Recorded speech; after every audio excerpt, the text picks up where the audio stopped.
Welcome to Mooncast, an astrology podcast on the lunations and how you can work with astrological energies in a practical way.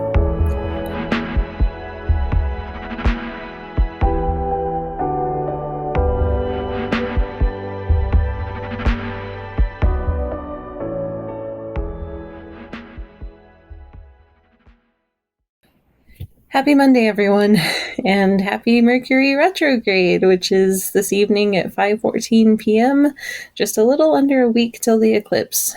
This should be fun. It's been a while since I've recorded an episode, partially because I've had a lot of irons in the fire. If you haven't heard, I took on a job back last July with our local Convention and Visitors Bureau. And for those of you who don't know where I'm from, I'm in Kerrville, where we are gearing up for the upcoming solar eclipse. I've been involved in some of the planning and marketing in a few different communities. In some ways, it's an unplanned continuation of some of the social media management and marketing work that I did back in 2017 during the solar eclipse on August 21st of 2017. Locally, we've been planning and educating our community about eclipse safety and impact for the past few years, and it's pulled the community together in an interesting, somewhat chaotic way. There's been a lot of tension, but things continue to move forward. Now we're just praying for clear skies, because for as much as I complain about being tired of talking about eclipses, I'm still excited that we're in line for this once-in-a-lifetime experience. So what exactly is a solar eclipse, and what makes this one different? Solar eclipses usually happen twice a year, when the sun, moon, and earth align, with the moon passing in front of the sun. Basically, a new moon, but the moon aligns in such a way that it blocks off the sun's light. The last time we had a total solar eclipse here in the US was August 21st, 2017. It started on Lincoln Beach, Oregon, and crossed through Oregon, Idaho, Wyoming, Montana, Nebraska, Iowa, Kansas, Missouri, Illinois, Kentucky, Tennessee, Georgia, and the Carolinas, ending near Charleston. This time around, the moon is a bit closer to the Earth, meaning we have a much wider path of totality. More communities have the opportunity to experience it. This one starts on Mexico's Pacific coast and continues through Texas, Oklahoma, Arkansas, Missouri, Illinois, Kentucky, Indiana, Ohio, Pennsylvania, New York, Vermont, New Hampshire, and Maine, as well as parts of Tennessee and Michigan. And it will continue through Quebec, New Brunswick, Prince Edward Island, and Cape Breton. Okay, I didn't write down the rest of this, but I believe it exits in Newfoundland. Here in Kerrville, we'll be getting 4 minutes and 24 seconds of totality. We'll have some programming from NASA this week and on the day of the eclipse. More information in the description. And hopefully we'll have a clear view of the sky the day of. The eclipse begins around noon and lasts till 3, with totality starting at 1:32 p.m. and ending at 1:36 p.m. locally. You can check out resources from NASA and the Great American Eclipse site for more details on totality in your area. There's lots of coverage on the astronomy, but what does all of this mean astrologically? First, a little background. Eclipses in early history could be terrifying events. The sky turned dark in the middle of the day, and before we could calculate when they'd occur, people really didn't know if or when the light would return. This inspired all sorts of lore, like the story of Rahu and Ketu, the head and the tail of the dragon that devoured the sun and the moon. Astronomically, these are the north and the south node, where the moon's orbital path crosses the ecliptic, or the path of the sun. Therefore, eclipses often symbolize endings, chaos, and points of great change and turmoil. Some are a little more tame than others, but astrologically, eclipses have coincided with major turning points and power struggles. Without getting too much into the technicalities, on an individual level, eclipses don't always have much, if any, personal impact unless it makes an aspect with placements in your natal chart. Otherwise, we'd have these chaotic, dramatic, life-changing events at least twice a year, and all the other astrological drama to go with it. So what does this eclipse mean for you? Part of this interpretation is definitely influenced by the Aries in my 6th house, but the themes I'm about to talk to you about can be important values for Aries in general. As we approach the upcoming eclipse on April 8th, 2024, I find myself revisiting Meditations by Marcus Aurelius. My time outside of my day job has been equal parts binging self-help videos and trying to develop a routine that'll let me get back to writing and content creation on a regular basis, no matter how bad I'm feeling that day. There's a lot of repetition in Meditations. It's a journal that reads like someone trying to convince themselves all of the stuff is true in an attempt to hold everything together. A series of affirmations to bring the mind and body into some semblance of order and harmony.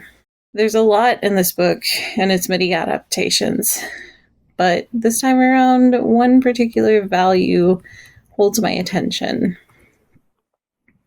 Sound mind, sound body.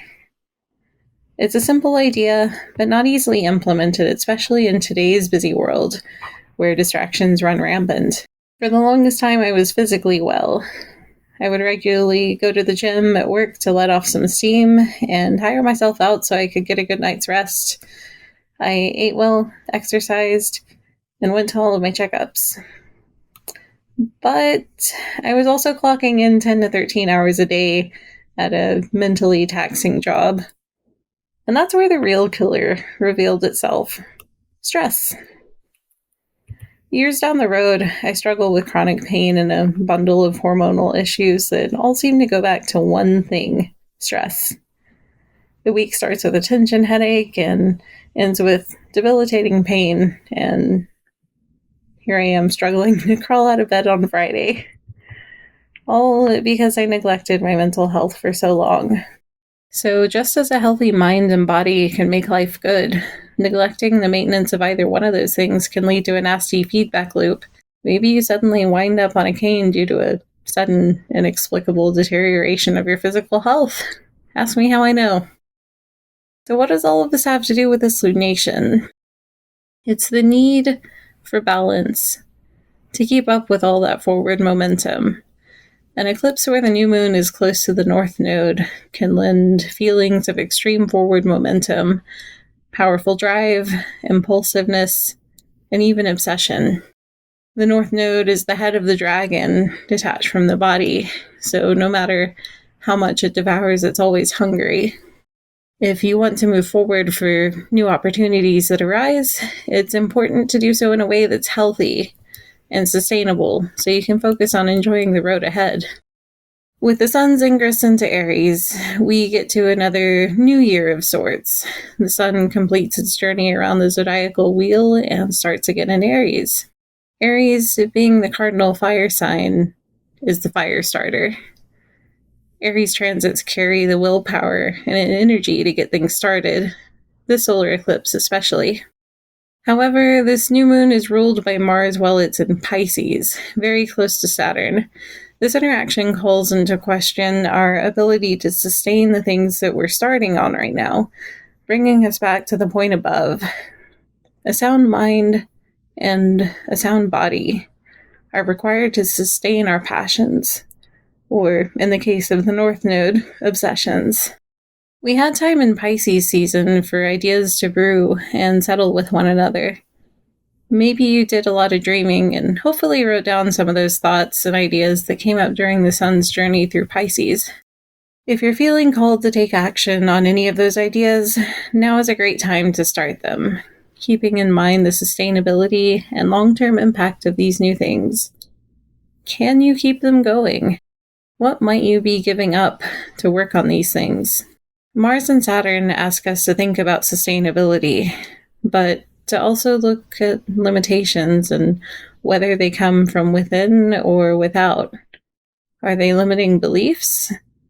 Do you have some boundaries regarding mental, physical health you need to honor? Here's a breakdown of some of the things this eclipse could bring for each sign.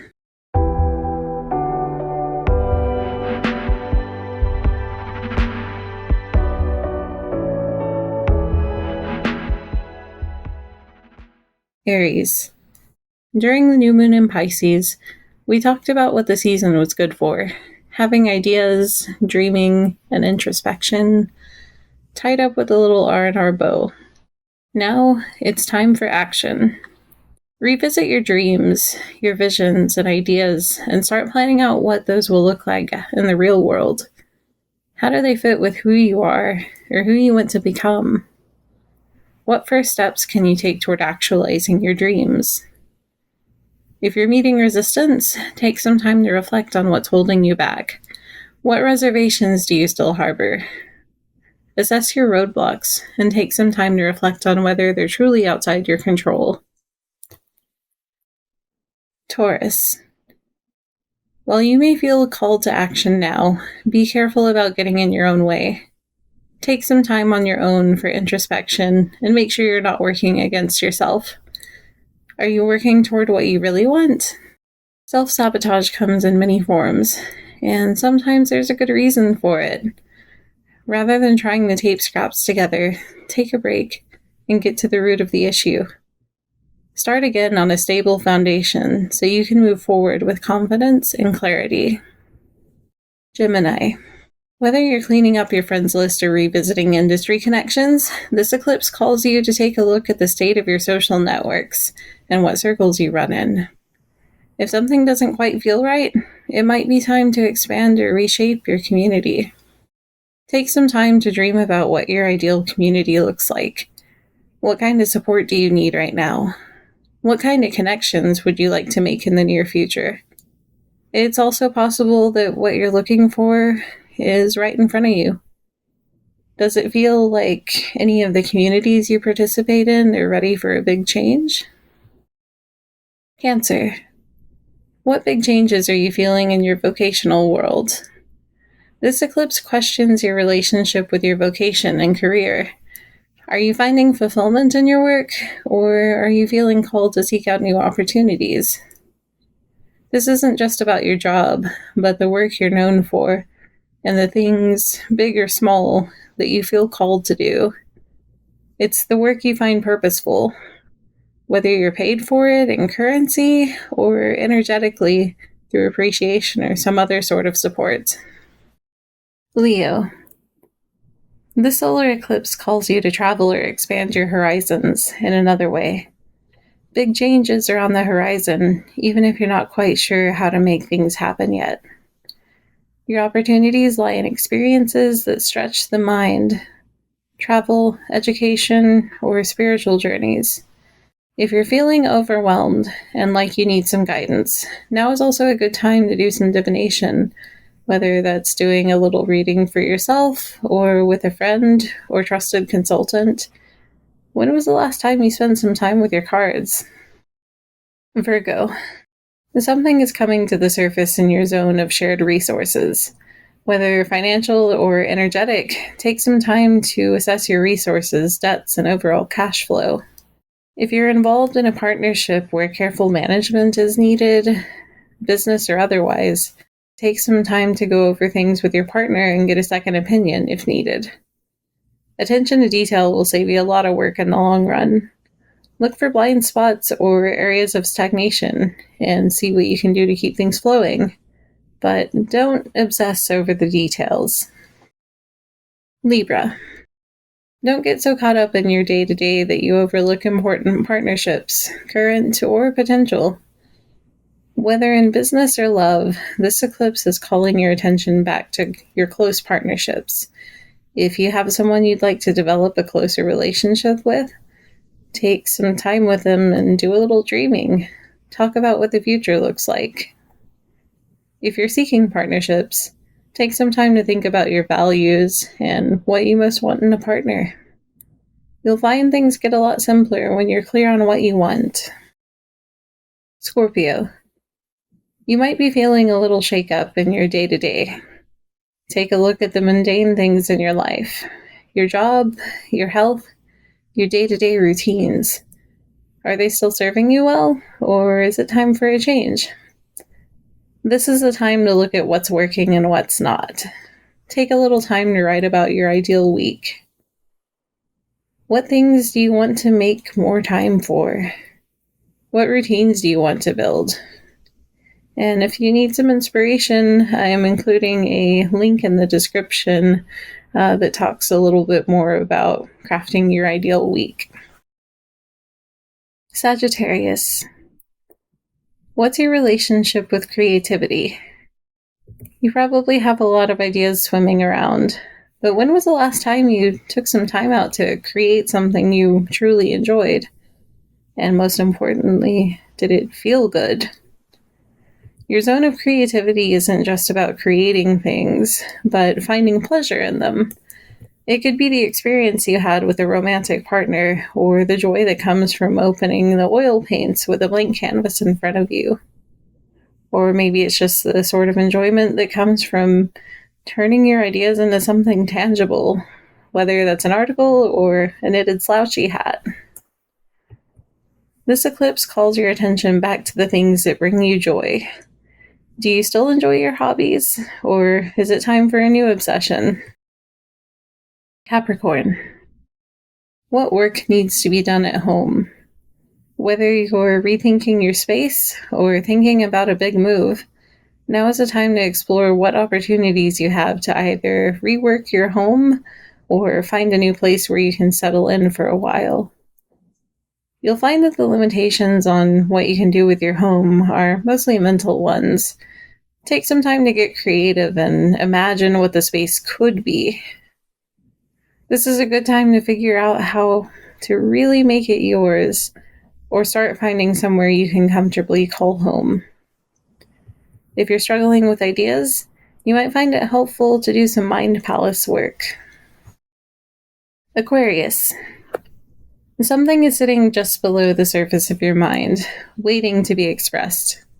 If you felt a little jumbled and like you need to get things in order, this is a great time for writing. Not necessarily publishing, just writing to write. Journaling or working on something that you might share later on. Whatever you're working on, it's also a good time for conversations. Share your work or bounce some ideas off friends, family, someone else you would regularly consult with. Maybe not your hairdresser, but you get the idea. This eclipse might bring some messages that don't make sense at the moment, but clarity will come if you can get your ideas out through conversation or writing. The most important part is that you express them, and don't just let your big ideas fizzle out. Pisces. What's going on in your zone of values and resources? Change is on the horizon, and you may find that your values are being tested in the changing landscape. Now is a good time to reflect on the things that you value the most, and consider why you value those things. This eclipse may also call attention to your value, the skills you bring to the table.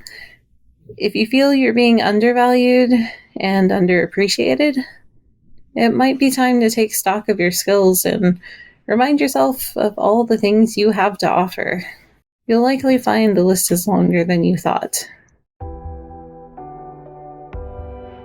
If you're listening to this on YouTube or a podcasting platform, I've listed some correspondences and meditation focus in the description. These include some tarot cards that are associated with the planets involved in this transit or in this lunation, as well as cards for the different signs. There's a list of stones that I find could be energetically helpful, as well as tea and herbs. If you need some recommendations on where to get these things, I have included a link to Mountain Rose Herbs. I don't really have any online sources that I recommend for gems and crystals at this point in time. Moonrise Crystals is a good one who I've bought from before, but I'm not really sure of many other places that I really trust enough to recommend to people. I like to go shopping locally so you can kind of get a feel for what you're picking up and, whether it is what they say it is. This podcast is brought to you by the Fairy Moon Emporium in Kerrville, Texas, home of 14 different booths under one roof with over 20 unique vendors featuring art, antiques, retro, vintage, fun stuff, weird stuff, and cool junk. If you enjoyed this episode, I publish roughly monthly about every new moon and have weekly horoscopes via email. You can also follow Mooncast on your favorite podcasting platform or on YouTube once I get that rolling. Thanks so much for listening and have a wonderful rest of your week.